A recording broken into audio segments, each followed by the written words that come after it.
Hey Shalom, it's Falling Yeshua, welcome again to Iraq. Today is going to be a 2-video day. Here's video number 1. The Bible says in Proverbs chapter 10 verse 16, "The labor of the righteous tendeth to life, but the fruit of the wicked to sin." You hear people today mention a lot about my fruit, my fruit, my fruit, my fruit, my fruit. But does their fruit tend to life or to sin? Look at the people around them. How many people have perished? How many people are dying? How many people have lost their stuff? See, today, people in the faith, Israel, believers, are very simple-minded. And you all, not you all, but people tend to repeat without any knowledge. They come out of modern day religion and they just repeat what the next person said. Why? Because they repeated what their initial pastor said. And people say fruit, fruit, fruit, fruit, fruit. See, you can have fruit of the hands. People say, well, Yah's blessing the fruit of my hands. And they don't ever show you anything outside of that. Well, I built my own house. Look at the fruit of my hands. Well, I built my house. Does that mean I'm righteous? I've cut down hundreds of trees when I first moved onto this property. Does that mean that I'm righteous? I have built a chicken coop. I have built probably 70 raised beds. I've done all these things. I. Does that mean that I'm righteous? No, it doesn't.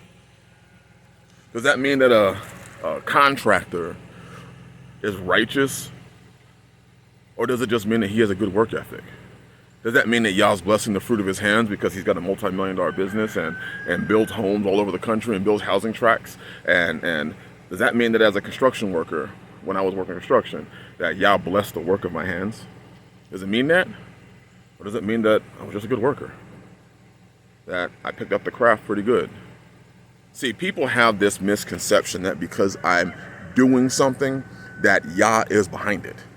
That Yah is the reason why it's working. Yah is the reason why it is quote unquote successful. Wicked can have fruit as well. Righteous can have fruit, wicked can have fruit. That verse says it. But what does their fruit lead to? Does it lead to righteousness? Does it lead to right ruling? Does it lead to a balance? Or does it lead to falsehood, sin? Does it lead to death? Look at people and look at the people around them. If you really want to know a person, look at the people around them. When you hear people sing their own praises, look at the people around them. Look at the stories. And so a lot of people, they won't tell you the stories of the people that they have slaughtered. They won't tell you I'm talking about slaughtered spiritually. They won't tell you the stories of the people whose lives have been forever messed up because of them. They won't tell you the deceptions. They won't tell you the secrets. They keep all those things to themselves because it's beneficial to them to have you believe that their fruit, quote unquote, is good. Look at what I'm building. Look at what I've done. And what it becomes is a me show.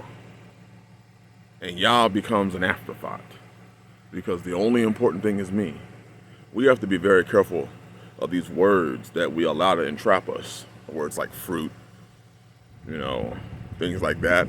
Because we think that because a person has things to show. And if you look at these people, most of these people who talk about fruit, they didn't build all that. They didn't do it all. It was the people around them that did it.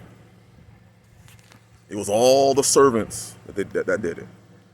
And even then, just because you read the Bible and just because you may have a successful business or some of your ventures may be successful doesn't mean that it's good fruit. Maybe you're being used as a deception. Maybe you're being used and it's not about what the fruit is. Look at the life that people have around them. Are people living? Are you seeing life being provided, or are you seeing a constant death? A constant destruction? That would be the question to ask. And it's a question I ask myself. It's not always that everybody else is wicked but me. It could just be you. And you know, when I hear people tell their stories of how righteous and how holy and how their fruit nothing but good, look at my fruit, look at my fruit, look at my fruit. What you don't know is you don't know the story or the stories. So they can get on social media and they can present that all they ever do is bring life and there's no sin and look at, I'm just a hard worker and I'm just this, I'm just that. But you don't know the stories. You don't know what's behind all that. You don't know the amount of people that have been destroyed. You don't know the amount of people that have been lost. You don't know the amount of people that you don't know. Yes, look at their fruit. But you do realize that the fruit of your hands, your ability to build things, your ability, that's not the fruit. That doesn't mean that the person is being blessed by Yah. It could just mean the person's a good worker. That's all it can mean. I could build all this, and I could be living wicked behind the scenes. And I could show you all this and say, hey, look what I'm doing. And all it is vanity, because it could simply just be that I'm a good worker, that I'm quick at picking up things, and I'm quick at picking up building. Because you'd have to say that every single person out there today who builds better than I do, that means that Yah's blessing them too. Even though they don't keep any of the commandments and they're dealing wicked with their neighbors and brothers and sisters or people around them. Now, would Yah bless that? Something to think about. Proverbs chapter 10, verse 16, once again. The labor of the righteous tendeth to life, the fruit of the wicked to sin. I'm going to get this video posted, and I'll holler at you soon in the next video. Shalom.